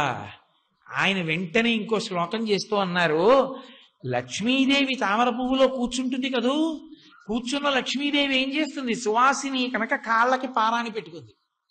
పారాణి పెట్టుకుంటే ఏమవుతుంది? చేతుల నిండా పారాణి అంటుకుంది. ఇప్పుడు లేచి వెళ్ళి ఏదో బట్టకి తుడుచుకోవాలి. అబ్బా మళ్ళీ లేచి వెళ్ళి ఎక్కడ తుడుచుకుంటాను లేదు అని ఆ తామర రేకుల చివరి ఇలా తుడుచుకుంది. లక్ష్మీదేవి పారాణి పెట్టుకుని తుడుచుకున్న తామర పువ్వు అమ్మవారి చెయ్యన్నాను నేనన్నారు. అందుకని చివర ఎరుపెందుకు ఉండదో ఉంటుందన్నారు. ఆ పువ్వును చూసావా? చూస్తే కాదని చెప్పాలి.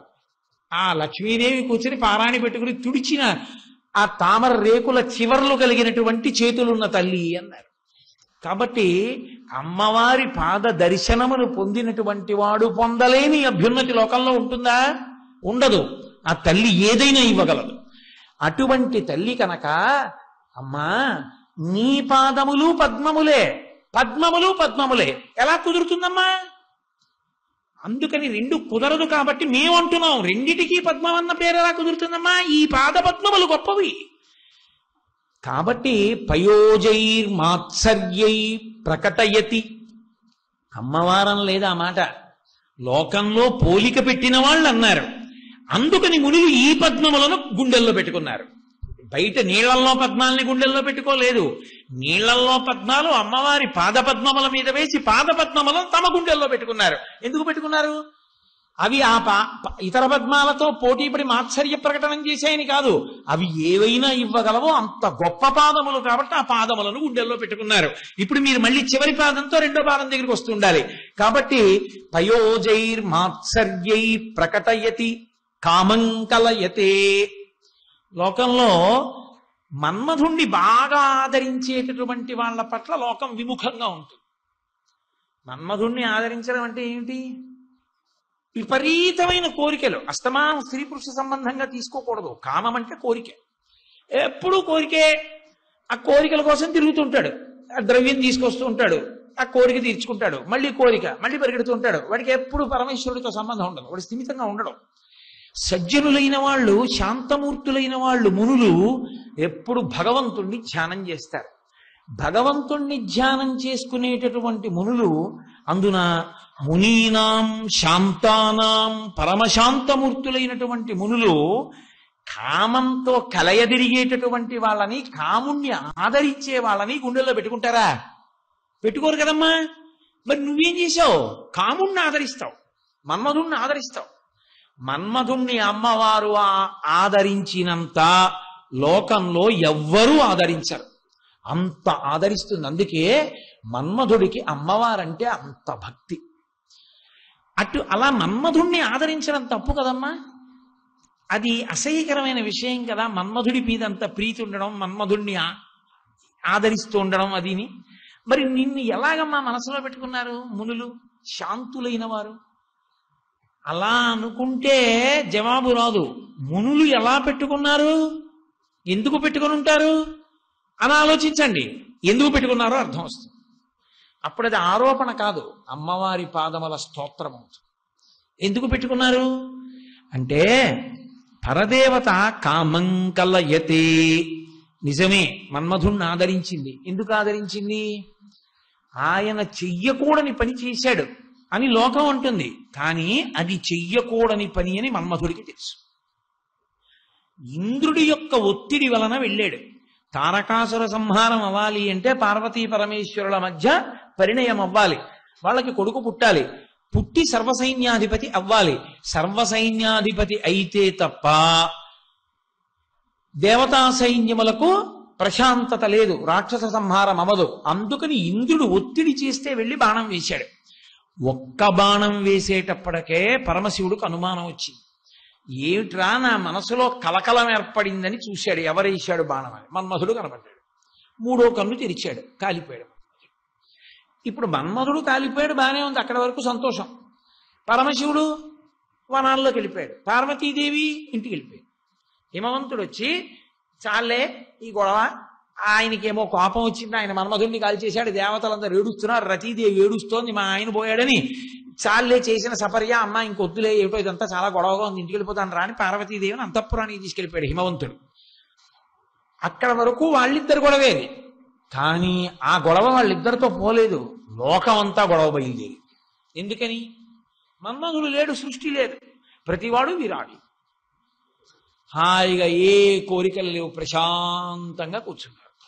ఇప్పుడు సృష్టి లేదు. ఇంకా మన్మథ బాణాలు పడకపోతే సృష్టి ఎక్కడిది? సృష్టి లేదు.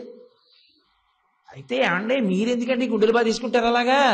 మన్మధుడు లేడు, సృష్టి లేదు, గొడవ లేదుగా, హాయిగా మనందరం ఎక్కడ పడుంటాంగా, ఈ జన్మ పరంపర ఉండదుగా, మీరెందుకు మధ్యలో సృష్టి లేదు సృష్టి లేదు అంత బాధపడిపోతుంటారు అని అనుకోకండి. నేను ఎందుకంటున్నానంటే సృష్టి లేకపోతే ఏమవుతుందో తెలుసా? ఈ శరీరము రాదు. ఈ శరీరము రాకపోతే జీవుడు చేసుకున్న పాపపుణ్యాలు ఎలా పోతాయి? ఈ శరీరము దేనికి ఇస్తాడంటే ఈశ్వరుడు చేసుకున్న పాపం క్షయం చేసుకోవడానికి, చిత్తశుద్ధి కొరకు పుణ్యకర్మ చేసుకోవడానికి. ఇది ఉండాలి.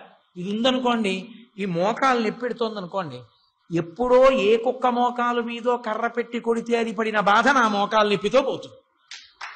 అయితే ఆ పాపం ఎలా పోతుంది? పోదు. శరీరం ఉంటే తప్ప పోదు. పాపము మానసికముగా అనుభవించి పోగొట్టుకోలేవు. పాపానుభవమునకు శరీరం ఉండాలి. పుణ్యకర్మాచరణమునకు శరీరమే ఉండక్కర్లేదు, మనసుతో చెయ్యొచ్చు. కానీ మనసు ఎప్పుడు ఉంటుంది? శరీరం ఉంటే కాదు. శరీరంతో ఉంటే మనసు కూడా ఉంటుంది. శరీరం లేకుండా మనసు ఒక్కదంతా ఎలా చేస్తావు? కుదరదు. శరీరంతో చేసి మనసుతో కూడా చెయ్యొచ్చు. దేవాలయానికి వచ్చి ఇదొక్కటి తుడిచేసి ఇంటికి వెళ్ళిపోయి అబ్బా చీపురట్టుకుని గుడంతా తుడిస్తే అని మానసికంగా అప్పుడు నువ్వు తుడవచ్చు. అసలు శరీరం ఉండాలి కదా. శరీరం లేకుండా పుణ్యం చేయలేవు. పాపమును అనుభవించేసి పోగొట్టేసుకోవాలి. పుణ్యకర్మ చేసి చిత్తశుద్ధి పొందాలి. దాని వలన జ్ఞానము అంకురిస్తుంది. జ్ఞానం వలన ఇక పునరావృత్తి లేదు, మోక్షానికి ఎడతాడు. అంటే జీవుడు తన పాపపుణ్యములను పోగొట్టుకోవాలంటే శరీరము ఉండి తీరాలి. శరీరం ఉండాలంటే సృష్టి జరగాలి. సృష్టి జరగాలంటే మన్మథ బాణములు పడాలి. మన్మధుడే చచ్చిపోతే సృష్టి ఏది? జీవుల పాపపుణ్యాలు అలాగే పడుండిపోయాయి. వాడు ఎలా తరిస్తాడు? నరకంలో మగ్గిపోతుంటాడు అంతే. అలాగే ఓ శరీరం వస్తే మళ్ళీ ఏదో పుణ్యం చేసుకుంటాడు, చేసుకుని పాపం పోగొట్టుకుంటాడు అనుభవించేసి. కాబట్టి ఇప్పుడు తల్లి చూసింది, అరే ఈయన కాల్చేశారు మన్మధుణ్ణి, లోకంలో జీవులకు శరీరాలు లేవు, ఆగిపోయింది సృష్టి. అప్పుడు ఆవిడ ఏం చేసిందంటే మన్మథాన్ని బతికించేశాను అందనుకోండి. వెంటనే ఆయన ఇలా చూసి, అంటే నేను కాల్చేస్తే నువ్వు బతికిస్తావా అనడు. అసలు ఆ ఆది దంపతుల యొక్క దాంపత్యమే అంత గొప్పది. ఆయన త్రిపురాంతకుడు, ఆవిడ త్రిపుర సుందరి. వాళ్ళిద్దరి దాంపత్యమే గొప్పతనం. అసలు పార్వతీ పరమేశ్వర దాంపత్యం అన్నారనుకోండి, అబ్బో కొన్ని నెలలు ప్రసంగం చేయగలదు దాని మీద, అంత గొప్ప తత్వం అది. కాబట్టి నేను కాల్చేసి ఇంకా గంట అవ్వలేదా, నువ్వు బతికించేసావా అనడు. అంటే అన్నాళ్ళేండి లోకం కోసం ఆవిడ బతికిస్తుంది అందామా? ఆవిడ మహాపతివ్రత, భర్త నొచ్చుకునే పంచి. కాబట్టి ఆవిడంది, ఊరే మా ఆయనకి కనపడకుండా బతికిస్తా.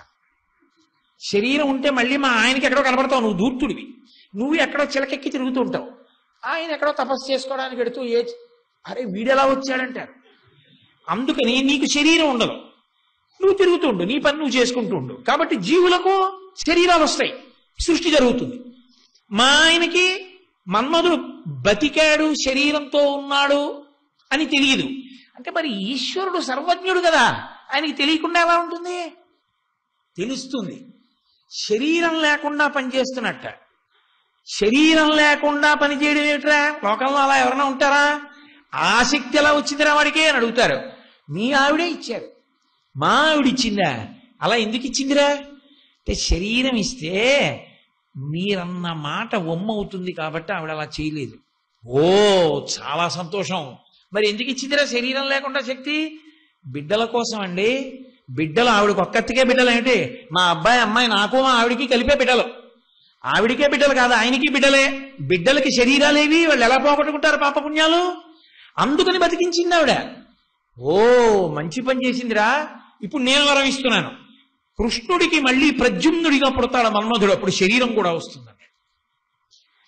ఆవిడ కాముణ్ణి ఆదరించకపోతే మన్మధుణ్ణి, మనందరికీ శరీరాలేవి? మన కోసం ఆదరించిందా? తను మన్మధుణ్ణి ఆదరించిందా? తనకి కోరికల కోసం కాదు, మనం పాపపుణ్యములను పోగొట్టుకోవడం కోసం ఆవిడ మన్మధుణ్ణి బతికించింది. ఇప్పుడు అది స్తోత్రమా నిందా? స్తోత్రం అవుతుంది. అందుకునమ్మా నీ వైభవాన్ని మునులు స్మరిస్తున్నారు. అది కూడా ఎలా ఇచ్చింది? ఏదో పెద్ద మంత్రోపదేశాలవి ఏం చేయలేదు. మన్మధుని యొక్క బూది వంక చూసింది, ఇలా ఆ జీవుడి వంక ఇలా చూసింది, పరమ చిరునవ్వుతో ఒక్కసారి ఇలా చూసింది. శంకరాచార్యులు వారు అయితే అన్నారు, అపాంగత్తే అన్నారు. ఇలా చూసావమ్మా, మన్మధుడికి అంత శక్తి వచ్చిందన్నారు. ఎంత శక్తి? ధను పౌష్పం మౌర్వీ మధుకరమయీ పంచవిశిఖ వసంతు సామంతో మలయ మరుదాయోధనరద తథాప్యేక సర్వం హిమగిరిసుతే కమపి కృపాం అపాంగత్తే లబ్ధ్వా జగదిదమనంగో విజయతే. అనంగో శరీరం లేని వాడికి అపాంగత్తే అమ్మవారిలా చూస్తే ఎంత శక్తి వచ్చిందంటే, ధను పౌష్పం పువ్వులతో చేయబడిన ధనస్సు అయింది. మరి ఏమండి మీరేమో మొట్టమొదటి రోజు చెరుకు విల్లు మన్మధుడి దగ్గర ఉంటుంది, అదే చెరుకు విల్లు అమ్మవారి దగ్గర ఉంటుంది అన్నారు కదా, ఇవాళేమో పుష్పధనస్సు అంటున్నారు ఏమిటండి? మళ్ళీ ఇవాళ ఉపన్యాసంలో మార్చేశారు ఏమిటి ధనస్సు అనుకోకండి. అమరకోశంలో పుష్పధన్వి అని ఉంది, అందుకుని శంకరాచార్యులు వారు వాడారు. ఆయన మహానుభావుడు కాలడి శంకర హృదయ నివాసిని శారద పలుకుతుంది ఆయన నోటి వెంట. ఆయన నోటి వెంట అబద్ధం ఎందుకు వస్తుంది? కాబట్టి ధను పౌష్పం, ఆయన యొక్క ధనస్సు పుష్పములతో ఉంటుంది మన్మధుడిది. వింటినారి తుమ్మెదలతో ఉంటుంది. మధుకరమయీ, ఎక్కడైనా లోకంలో ఓ పువ్వు ఎదురుగుండా ఉందనుకోండి, తుమ్మెద అటు ఇటు తిరిగి దాని మీద వాలుతుంది. అంతేకాని ముందు పువ్వులు ఎట్టి తుమ్మెదల్ని పిలిచి ఫాల్ ఇన్ లైన్ అన్నారు అనుకోండి, అవి నించుంటాయా? క్యూలో ఇలా నించుంటాయా? నించోవు. అంటే ఎంత అల్పమైన విల్లో చూడండి, పుష్పముల చేత ముందు కర్ర ఉంటుందే అది పుష్పముల చేత. వింటినారి తుమ్మెదలు ఉంటాయా? ఇవి ఎగిరిపోతుంటాయి ఆ పువ్వుల మీదకి, పోనేదో నించున్నాయి. బాణప్రయోగం చెయ్యాలి, వింటినారిని ఆకర్ణాంతం లాగాలా? ఏమిటి లాగుతాడు? ఇలాంటి 2 వేళ్ళు తుమ్మెదల మధ్యలోంచి వస్తాయి. దానికి స్థితిస్థాపక శక్తి ఏది? అది ఎలా పెడుతుంది వెనక్కి? ఎలాస్టిసిటీ అంటామే, అది ఎలా వస్తుంది? వెళ్ళవు. పైగా 6వ బాణం లేదు, 5 బాణాలు. అరవిందము, అశోకము, నవమల్లికము, నీలోత్పలము, చూతము. ఈ 5 బాణాలు తప్ప 6వ బాణం లేదు. ఈ 5 బాణాలు పూలే. బాగా కొడితే కొట్టాడు కానీ రేపు పూజకు పనికొస్తాయని ఎరుగుపోవచ్చు. కాబట్టి ఇంత అల్పమైనటువంటి సాధనములు. పోనీ స్నేహితుడు చాలా గొప్పవాడండి అందామా? ఆయన మలయ మరుదాయో ధనరథ వసంతు సామంతో, వసంత ఋతువు ఆయన స్నేహితుడు. వసంత ఋతువు చైత్ర వైశాఖ మాసాల్లోనే ఉంటుంది. ఇంకా మిగిలిన 10 నెలల్లో స్నేహితుడు కనబడ్డావు, అంత గొప్ప స్నేహితుడు. రథము మలయ పర్వతం మీద ఉన్నటువంటి చందనపు చెట్ల మించి వచ్చేటటువంటి గాలి. ఆ గాలి దాని ఇష్టం వచ్చిన వైపు గడిపోతుంది. చూడండి, కొన్నిసార్లు ఏ వినాయక చవితి పందిరిలోనో పాటడతారు, తోటకాష్టకం వస్తుంటుంది. అబ్బా విందామని మీరు ఇలా పెట్టారనుకోండి, విదిత కిల్ల శాస్త్ర అటు పోతుంది ఇటో ఆ శబ్దం గాలికి. మళ్ళీ కరుణ వరుణ మళ్ళీ ఎటో పోతుంది. కొంత వినపడుతుంది, కొంత పోతుంది. ఆ మలయ పర్వతం మించి వచ్చేటటువంటి గాలిని రథంగా చేసుకుంటే ఆ గాలి అటుపోతుంది. బాణం వేయవలసిన వాడు ఇటు ఉంటాడు. ఏం గొప్ప రథం అది! అంత తేలికపాటి రథం. పోనీ యుద్ధం చేసేవాడికి శరీరం ఉందా? శివుడు కాల్చేశాడు, అనంగో శరీరం లేదు. అమ్మా, ఇన్ని అవకరాలు ఉన్న మన్మధుడు మామూలు వాళ్ళని కాదు, ముక్కు మూసుకుని హిమాలయ పర్వతాల మీద తపస్సు చేసుకుంటానని సంసార పరిత్యాగం చేసి వెళ్ళిపోయిన వాళ్ళు కూడా ఎక్కడ మన్మథ బాణం పడుతుందో అని హడిలిపోతున్నారు. అమ్మా, ఇంత శక్తి ఎక్కడి నుంచి వచ్చిందమ్మా మన్మధుడికి? అపాంగత్తే లబ్ధ్వా. అమ్మవారు ఇలా చూసింది సార్. ఇలా చూస్తేనే అంత శక్తి వస్తే ఇంకసలు ఆ మన్మధుడి యొక్క శక్తి ఎంత అపారం చూడండి. అంటే అమ్మవారి యొక్క దృష్టి ప్రసారం వల్ల మన్మధుడు ఆదరింపబడి అంత శక్తివంతుడయ్యాడు. కాబట్టి అంత శక్తివంతుడు అయ్యాడు కనుక మళ్ళీ మనకి రుణం తీరుతోంది. ఎందుకల్లా? మనం పుడితే సరిపోదు పాపపుణ్యాలు పోగొట్టుకోవడానికి. స్వర్గలోక ప్రవేశం చెయ్యాలి అంటే మృకండు మహర్షి అంతటి వాణ్ణి రానివ్వలేదు బ్రహ్మసభలోకి.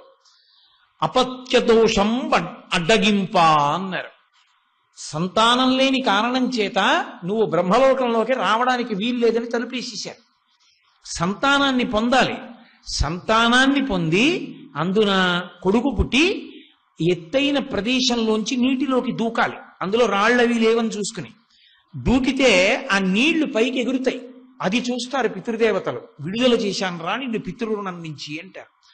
తనని తన తండ్రికి అన్నట్టే తాను కొడుకుని కని పితృరుణం తీర్చుకోవాలి. సచేల స్నానం చేయాలి కొడుకు పుడితే. కాబట్టి అలా తీరలేదనుకోండి పితృరుణం తీరదు. పితృరుణం తీరలేదనుకోండి వాడికి స్వర్గద్వార ప్రవేశం చేయనివ్వరు. వాడి పితృదేవతలు కూడా దెబ్బతింటారు. కాబట్టి అలా కొడుకుని కని పితృరుణం తీర్చుకోవాలి అంటే మన్మధుడు ఉండాలి. మన్మధుడు లేకపోతే ఎక్కడి నుంచి పుడతాడు కొడుకు? పితృరుణం ఎలా తీరుతుంది? పైగా వైదికమైన భోగం అనుభవించాలి. కామము ధర్మముతో ముడివేసి ధర్మపత్ని యందు ధర్మబద్ధమైన కామం అనుభవించి ఈ సుఖములొక సుఖములా అన్న వైరాగ్యమును పొందాలి. అలా పొందకపోతే ఇంద్రియాని బలిష్టాని నదియుక్తాని మానదా అపక్వస్య ప్రకుర్వంతి వికారాం స్థానలేకచ అన్నాడు వ్యాసుడు. త్రాచుపావుని కాలుతో తొక్కితే నా కాలు కిందే ఉంది కదా నన్నేం చేస్తుందంటే ఎంతసేపు ఉంటావు? అది తిప్పి చుట్టుకుంటుంది. భయం వేసి కాలెత్తావా కాటేస్తుంది. ఇంద్రియాలని బలవంతంగా తొక్కి పెడితే కాట్లు వేస్తాయి అదును చూసి. అందుకే ఇంద్రియాలకి కావలసిన సుఖాన్ని ధార్మికంగా ఇవ్వాలి. ధార్మిక కామము ధార్మిక అర్థము మోక్షమునకు కారణము. అందుకని పత్ని ధర్మపత్ని. అందుకనే ధర్మేచ అర్ధేచ కామేచ నాతి చరామి. వివాహంలో మంత్రానికి అదే. మనుష్యుని యొక్క సంస్కారమునకంతటికీ కూడా ఉంచుకోవడం అక్కడే ఉంది. చెలియలి కట్ట అన్నారంతే విశ్వనాథ సత్యనారాయణ గారు. కాబట్టి కొడుకుని కనకపోతే నీకు రుణం తీరదు. కొడుకు పుట్టి రుణం తీరాలంటే మన్మధుడు ఉండాలి. మన్మధుడు లేకపోతే నీకు రుణం తీరదు. ఎలా పోతాయి? పుణ్యం చేసినా వెళ్ళవు ఉత్తమ లోకాలకి. అందుకని అమ్మవారు కాముణ్ణి ఆదరించింది. అందుకని మన్మధుడికి శక్తినిచ్చింది. బాగుందండి, మన్మధుడికి శక్తినిచ్చింది. కానీ మేము సుఖాలు అనుభవించి అనుభవించి అనుభవించి ఈ సుఖములొక సుఖములా అన్న వైరాగ్యాన్ని పొందలేకపోతున్నాం. మన్మథ బాణాలకు అలా వశమైపోతూనే ఉంటున్నాం. మరి ఎలా? నీకు ఎవరు ఇంద్రియాలు ఇచ్చారో, ఎవరు ఈ శక్తినిచ్చారో ఆవిడికి చెప్పు. అమ్మవారికే చెప్పడమే. అమ్మా, నువ్వు నన్ను బాగుపడమని కళ్ళిచ్చావు, ముక్కిచ్చావు, చెవిలిచ్చావు, నోరిచ్చావు, చర్మం ఇచ్చావు. నా బుద్ధి గడ్డి తింటోంది. ధర్మ వ్యతిరేకమైన సుఖములను అనుభవించమని చెప్తోంది. అమ్మా, నువ్వే జోక్యం చేసుకుని నాకు ఇటువంటి బుద్ధి కలగకుండా అనుగ్రహించమని పరదేవత పాదముల మీద పడితే నీ బుద్ధిని ఆవిడ మారుస్తుంది. అది శరణాగతి. ఇప్పుడు నీకు ఆవిడ చేసిన ద్రోహమే ఉంది. ఆవిడ మన్మధుణ్ణి ఆదరించడం ఆవిడ కోసమా మన కోసమా? మన కోసం. కాబట్టి అమ్మా, నీవు కాముణ్ణి ఆదరించినటువంటి కారణం చేత మేమందరం కూడా అమ్మా సంతోషంగా బ్రతికి మా పాపపుణ్యములను పోగొట్టుకుని భక్తితో కూడినటువంటి కర్మాచరణము చేసి భక్తితో కూడిన కర్మాచరణము వలన చిత్తశుద్ధిని పొంది చిత్తశుద్ధి వలన పరమేశ్వరానుగ్రహంగా జ్ఞానాన్ని పొంది ఆ జ్ఞానము వలన అద్వైతానుభవమునందు నిలబడి జీవన్ముక్తులమై కైవల్యమును పొందగలుగుతున్నాం. కాబట్టి తల్లి, నీవు కాముణ్ణి ఆదరించకపోతే మాకు బతికెక్కడది? ఇంత గొప్ప తల్లి కనుక ఆమె పాదములను మునులు స్మరిస్తున్నారు, మనసులో పెట్టుకుంటున్నారు. ఇప్పుడు ఆవిడ మన్మధుణ్ణి ఆదరించిందన్నది నేరారోపణమా? వెనక ఉన్నటువంటి పాదంతో కలిపి చూసినప్పుడు ఆవిడ లోకానికి చేసిన మహోపకారమా? మహోపకారమైంది. అందుకనమ్మా కరీంద్రాయద్రుహ్యత్యలసగతి లీలాసు విమలై పయోజైర్మాత్సర్యం ప్రకటయతి కామం కలయతే. అటువంటి తల్లివి కనుక పదాంభోజద్వంద్వం, నీ యొక్క రెండు పాదములను ఎప్పుడు కూడా తవ తదపి కామాక్షి, ఓ కామాక్షి, నీ రెండు పాదములను మునీనాం శాంతానాం కథమనిశమస్మై స్పృహయతే. ఎప్పుడూ మునులు తమ యొక్క హృదయములయందు స్మరిస్తూనే ఉన్నారమ్మా. అంత గొప్ప శ్రీపాదములు నీ పాదములని చెప్పడానికి ఆకర్ణ ఉన్నటువంటి పాదాన్ని ఆధారం చేసుకుని ముందు ఉన్నటువంటి పాదములను పరిశీలనం చేస్తే అమ్మవారి యొక్క వైభవ ప్రకటనము చెయ్యడానికి వీలుగా మూకశంకరుడు ఇచ్చినటువంటి అద్భుతమైనటువంటి శ్లోకం ఆ శ్లోకం. ఇప్పుడు మొట్టమొదటి పాదాన్ని పాదంగా చదివితే ఏవి నేరారోపణలుగా చెప్పబడ్డాయో అవే వెనక పాదాన్ని తీసుకుని ముందు పాదాలకి సమన్వయం చేస్తే మునులంతటి వారు, అంతటి శాంతమూర్తులు ఎప్పుడూ స్మరిస్తున్నారంటే లోకమంతా స్మరించవలసినటువంటి శ్రీచరణములు కామాక్షి శ్రీచరణములే.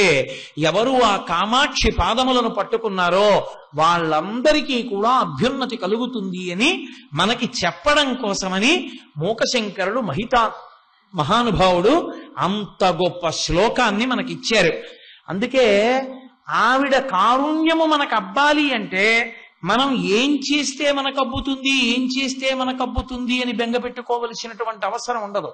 మీరు అందులో ఉండేటటువంటి రహస్యాన్ని మాత్రం ఎప్పుడూ మర్చిపోకూడదు, ఎప్పుడూ గుర్తుపెట్టుకోవాలి. ఏది గుర్తుపెట్టుకోవాలి? పదాంభోజద్వంద్వం, ఆది మాట. అంభోజము అంటే పద్మం, అమ్మవారి పాదములు కూడా పద్మములే. ఇప్పుడు ఈ పద్మముల యందు నువ్వు చేయవలసింది ఏమిటి? ఒక్కటే, నీవు భృంగమై నిలబడాలి. నువ్వు భృంగమై నిలబడడం అంటే ఏమిటి? ఎప్పుడు నువ్వు ఎలా స్మరిస్తావు అమ్మవారిని? ఆఫీస్ ఉండదా, ఇల్లు ఉండదా? నేనే ఉన్నాను, ఇవాళ ప్రవచనం చేస్తున్నాను, సోమవారం నాడు ఆఫీస్కి వెడతానా? ఆఫీస్కి వెళ్ళినప్పుడు ఎలా అమ్మవారి గురించి సౌందర్యలహరిని మూకపంచది చదువుకుంటూ కూర్చుంటానా? ఆఫీస్లో కుదరదు కదా, నేను పని చెయ్యాలి కదా. మరి ఎలా? అనిశం, ఎల్లప్పుడూ అమ్మవారి పాదములను ఎలా స్మరిస్తావు? అమ్మవారి పాదములను స్మరించడం అనేటటువంటి మాటకు అర్థం ఏమిటంటే నువ్వు ఏ పని చేస్తున్నా ఆ పనికి సంబంధించినటువంటి శక్తి పరదేవతానుగ్రహమే అన్న విషయాన్ని నువ్వు మనసులో పెట్టుకుని ఉండుట. జపో జల్పశిల్పం సకలమపి ముద్రా విరచన గతి ప్రాదక్షిణ్యాక్రమణమశనాద్యాహుతి విధి ప్రణామ సంవేశ సుఖమఖిలమాత్మార్పణ దృశా సపర్యాపర్యాయస్తవ భవతు ఎన్నే విలసితం అంటారు శంకరాచార్యులు వారు. జపో జల్పః, మాట్లాడిన మాటలు జపం అవుతుంది. ఎప్పుడు ఒక మాట మాట్లాడే ముందు ఈ మాట నేను మాట్లాడుతున్నానంటే 84 లక్షల జీవరాశులలో మాట్లాడగలిగిన అదృష్టమున్న ఏకైక ప్రాణి మనుష్యుడు. మాట్లాడడానికి నాకు అదృష్టాన్ని ఇచ్చినదెవరు? పరదేవత. ఆవిడయే మూలాధార చక్రం దగ్గర బయలుదేరినటువంటి వాయువు ఇక్కడికి వచ్చేటప్పటికీ మేధస్సులో కదిలినటువంటి బుద్ధికి అనుగుణంగా అక్షరములు పదములై పైకి రావడానికి వీలుగా నాలుక కదిలి నోటి లోపల ఎక్కడెక్కడ నొక్కితే అక్షరములు సొట్టలు పడి పైకొస్తాయో అలా నాలుక నర్తించి నొక్కేటట్టు చేసి ఆ నొక్కుడు వలన అక్షరములు పదములై, పదములు వాక్యములై, వాక్యముల యందు నా బుద్ధిని పట్టుకుని పైకొస్తున్నది అమ్మవారే. ఆ మాట నేను తప్పుడు మాటలు మాట్లాడితే నేను అమ్మవారికి జవాబుదారి. కాబట్టి రామనామం చెప్పుకుంటాను, పరదేవత నామం చెప్పుకుంటాను తప్ప పనికి మాలిన మాట మాట్లాడను. నేను అమ్మకి జవాబుదారీ, నాకు ఇచ్చింది ఆవిడ మాట్లాడగలిగిన శక్తి, నేను దుర్వినియోగం చేయను. నేను అమ్మ అడుగుతుంది రేపు పొద్దున్న ఇంకో 20 ఏళ్ళు ఉంటాను, 25 ఏళ్ళు ఉంటాను, 15 ఏళ్ళు ఉంటాను, వదిలిపెట్టిన తర్వాత అడుగుతుంది ఏమి మాట్లాడావు నీకు శరీరం ఇస్తే అంటుంది. అప్పుడు నేనేమని చెప్పను? అందుకు నేను మాట్లాడిన పనికిమాలిన మాటలు అన్నాడు అనుకోండి, మాట్లాడే ముందు ఈ శక్తి అమ్మవారి ఇచ్చినదని గుర్తిరిగి ఉంటే చాలు, నువ్వు అమ్మవారి పాదముల యందు భృంగమయ్యున్నావు. అప్పుడు నువ్వు మాట్లాడినా ఏవైనా ఆఫీస్కి వెళ్ళినప్పుడు ఏదో ఫైల్ గురించి మాట్లాడాలి, నేను అబద్ధవాణ్ణని ఉన్నట్లుగా నువ్వు మాట్లాడి బ్రతకగలిగితే నువ్వు మాట్లాడుతున్న మాటలన్నీ మంత్రములే. నీ శరీరం కదిలితే, కాళ్ళు కదిలితే, చేతులు కదిలితే, యాదేవి సర్వభూతేషు శక్తి రూపేణ సంస్థిత, ఆవిడ శక్తి రూపంలో ఉంది కాబట్టి కదులుతున్నాయి ఈ అవయవాలు అని గుర్తెరిగితే, నువ్వు కదులుతున్నప్పుడు, భంగిమలు పట్టినప్పుడు, నువ్వు ఇలా అన్నప్పుడు, అలా అన్నప్పుడు అవన్నీ మంత్రమునందు నువ్వు అంగన్యాస కరన్యాసములు చేస్తున్నప్పుడు పట్టిన ముద్రలవుతాయి. కాబట్టి జల్పశిల్పం సకలమపి ముద్రా విరచన గతి ప్రాదక్షిణ్య. కాలు కదిలింది అంటే అమ్మవారి అనుగ్రహం, లేకపోతే కాళ్ళు ఎందుకు కదులుతాయి? ఆవిడ అనుగ్రహించింది కాబట్టి కదులుతున్నాయి ఈ కాళ్ళు అని నువ్వు తలుచుకుని, ఎక్కడికి పడితే అక్కడికి ఈ కాళ్ళని కదపకుండా, ఈ కాళ్ళు కదిలితే పరదేవతానుగ్రహం కాబట్టి నువ్వు ఎక్కడికెడుతున్నావో, ఈ శక్తిని ఎందుకు వినియోగిస్తున్నావో నాకు తెలుసని అమ్మవారు అంటుంది. కాబట్టి నేను జాగ్రత్తగా వాడుకోవాలనేటటువంటి స్పృహను నువ్వు కలిగి ఉండడమే నువ్వు నడిచిన నడకలు ఈశ్వరుని యొక్క ప్రదక్షిణములుగా మారడానికి కారణమవుతుంది. గతి ప్రాదక్షిణ్య క్రమణమశనాద్యాహుతి విధి. తినేటప్పుడు కలియబడి జంతువు తిన్నట్టుగా తినకూడదు. వేదంలో 3 ప్రాణులే చేతిని ఉపయోగించి తింటాయి. ఒకటి ఏనుగు, తొండం దానికి చెయ్యి, చేతిని ఉపయోగించి నోట్లో పెట్టుకుంటుంది. అందుకే ద్వైపములు అంటారు. ద్వైపములు అంటే 2 అంచెలలో తింటాయి. ఇప్పుడు కుక్క ఉందనుకోండి, కలియబడి నోటితో తినేస్తుంది. ఏనుగు చేత్తో అందుకుని నోట్లో పెట్టుకుంటుంది. కోతి చేత్తో పట్టుకుని నోట్లో పెట్టుకుంటుంది. మనుష్యుడు చేత్తో పట్టుకుని నోట్లో పెట్టుకుంటాడు. ఉత్కృష్ట ప్రాణులని గుర్తు 2 అంచెల్లో తింటే. ఆ 2 అంచెలలో తినగలిగినటువంటి ద్వైపముగా నేను పుట్టి ఉన్నాను కాబట్టి నేను తినేటప్పుడు దానికి ఒక శౌచం. నేను పైన చొక్కా బనీను లేకుండా ఉత్తరయం వేసుకుని పరమేశ్వరుడికి నివేదన చేసి, పగలైతే సత్యం త్వత్తేన పరిశించామి, రాత్రైతే ఋతం త్వా సత్యేన పరిశించామి అని పరిశీచనం చేసి లోపల ఉన్న అగ్నిహోత్రానికి హవిస్సిస్తున్నానని మృగముద్ర పట్టి నీతి అన్నాన్ని నవలకుండా మింగితే 5 మాటలు నేను యజ్ఞం చేశానని గుర్తు. అలా నేను ఎక్కడ తిన్నానో అది యజ్ఞభూమి అవుతుంది. కాబట్టి అలా ఎవడు తింటున్నాడో వాడు యజ్ఞము చేస్తున్నవాడు, వాడు సోమయాజి అవుతున్నాడు. క్రమణమశనాద్యాహుతి విధి ప్రణామ సంవేశ సుఖమఖిలమాత్మార్పణ దృశా. ఇంతేనా? నాకు ఎన్ని సుఖాలు ఇచ్చావో, కార్లు ఇచ్చావు, ఇళ్ళు ఇచ్చావు, మాట్లాడే శక్తినిచ్చావు. అమ్మా, నీకు చేస్తున్నటువంటి నమస్కారమే నేను చెయ్యగలిగిన కైంకర్యం. నిద్రపోయే ముందు 11 మార్లు శివనామం చెప్పి నిద్రపోతే ఆ నిద్ర సమాధి. నిద్రా సమాధి స్థితి సంచార పదయో ప్రదక్షిణ విధి స్తోత్రాన్ని సర్వాగిర యజ్జత్ కర్మ కరోమి తత్తదఖిలం శంభో తవారాధనం అంటారు మానస పూజలో శంకరాచార్యులు వారు ఇదే శ్లోకాన్ని మార్చి. అటువంటి స్థితిని కలిగి ఉండి నిరంతరము నాలో ఉన్నటువంటి శక్తులన్నీ అమ్మవారిచ్చినవే అని గుర్తు పెట్టుకుని, అమ్మవారికి ఆగ్రహము కలగని రీతిలో ఆ శక్తిని ఉపయోగించుకుంటున్న వాడెవరో, అమ్మ చూస్తోందన్న జవాబుదారీతనంతో బతుకుతున్న వాడెవడో వాడు పదాంభోజద్వంద్వం, అమ్మవారి యొక్క శ్రీచరణములనబడేటటువంటి పద్మముల యందు వాలి ఉన్నటువంటి భృంగము వంటి వాడు.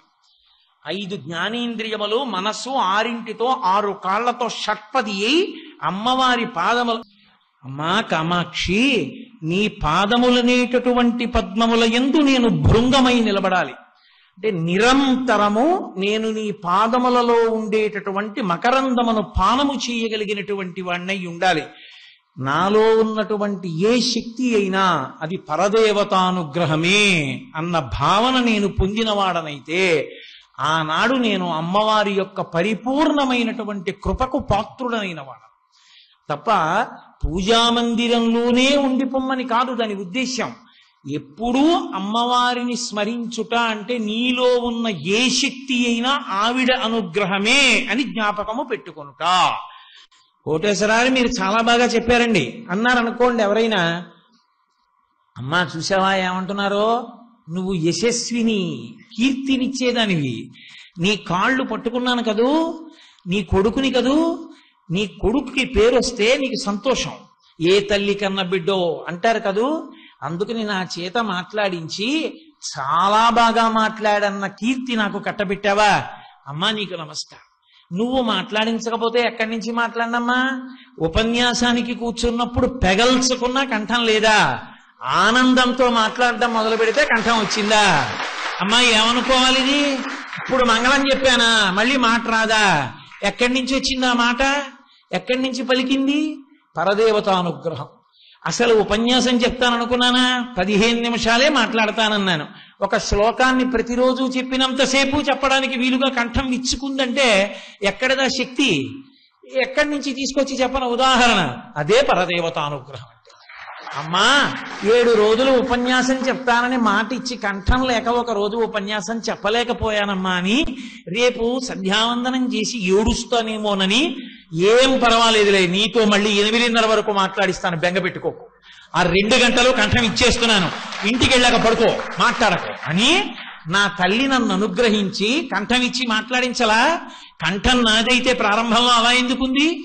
కంఠం నాది కాకపోయిన కంఠం అయితే పరదేవతానుగ్రహం లేకపోతే కంగుని ఇప్పుడు ఎలా మోగింది? అదే ఈశ్వర కృప అంటే. కాబట్టి ఆ తల్లి అనుగ్రహం ఉంటే ఏదైనా జరుగుతుంది. ఆ తల్లి అనుగ్రహం లేదా ఏమీ చెయ్యలేడు. ఇంకింతకన్నా ఉదాహరణ నేను ఎక్కడి నుంచి చూపించను. దాన్ని మూకశంకరులు అంత అద్భుతంగా చూపించారు. అమ్మా ఎలా మరిచిపోతావమ్మా నీ ఉపకారాలు? తిన్నది జీర్ణం చేస్తున్నావా? తాగింది వంట పట్టిస్తున్నావా? అమ్మా శక్తి స్వరూపిడివి కాబట్టి ఎప్పుడూ నీ పాదపద్మముల యందు నా మనస్సు భృంగమై నిలబడాలి. అలా నిలబడేటట్టుగా నన్ను అనుగ్రహించు. నేను కూడా మునీనాం శాంతానాం కథమనిశమస్మై స్పృహయతే. మహాశాంతమూర్తులైనటువంటి మునులు తమ హృదయముల యందు పరదేవత యొక్క పాదములను నిలబెట్టినట్టు నిరంతరము నీ పాదములను నా మనసు యందు నిలబెట్టి నేను కృతార్థులను కాగలిగినటువంటి అనుగ్రహాన్ని నాకు కృప చెయ్యమని పరోక్షంగా పరదేవతని ప్రార్థన చేయడానికి, మనని ఆలోచింపచేసి అమ్మవారి పాదముల ముందు నిలబెట్టడానికి మూకశంకరులు చేసినటువంటి అద్భుత ప్రయోగం ఈ శ్లోకం. కాబట్టి నేను అనుకోవడం, నేను ఇవాళ కూడా మీకు చెప్పవలసింది చెప్పేశాను భగవంతుడి అనుగ్రహంతో. రేపటి రోజున ఈసారికి నేను చేస్తున్నటువంటి ఉపన్యాసాల్లో ఆఖరి ఉపన్యాసం కాబట్టి రేపు పరదేవత నా చేత ఏది పలికిస్తే అది పలుకుతాను. ఇవాళ మా శేష్ వచ్చాడు, మా యాపిల్ స్వామి వచ్చారు, వీళ్ళందరూ వచ్చారు, పరమ సంతోషం. నాకు పొంగు కాబట్టి నేను మంగళం చెప్తాను, కాసేపు మీరిద్దరూ కలిసి భగవన్నామం చెప్పించండి. వాళ్ళు రమించిపోతూ చెప్పిస్తారు ఆ రామనామం. అవి చక్కగా కాసేపు నువ్వు కాసేపు ఆయన భగవన్నామం చెప్పించండి. మంగళాశాసన పరై మదాచార్య పురోగమై సర్వైశ్చ పూర్వైరాచార్యై సత్కృతాయాస్తు మంగళం.